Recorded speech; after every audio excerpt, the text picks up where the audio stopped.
সুপ্রিয় দর্শক, আসসালামু আলাইকুম ওয়া রাহমাতুল্লাহ। মানুষের ক্ষতিগ্রস্ততা সম্পর্কে আল্লাহ কি বলেছেন জেনে নিই। মানুষ পার্ট 14, এ কমপ্লিট সাবজেক্ট ওয়াইজ ডিসকাশন।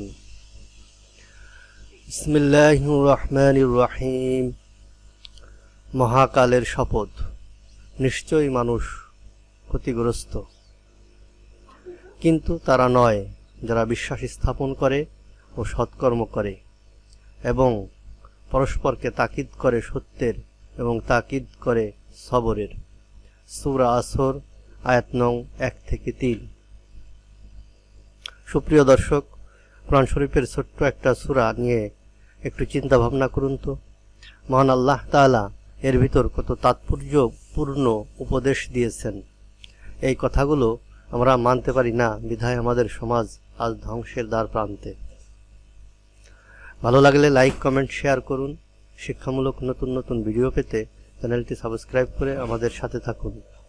ভাই, আমাদের সবারই এই পৃথিবী ছেড়ে একদিন চলে যেতে হবে। নির্জনে বসে আল্লাহর কথাগুলো ভাবুন এবং মেনে চলার চেষ্টা করুন। হয়তো আল্লাহ আমাদের ক্ষমা করে দেবেন। ধন্যবাদ।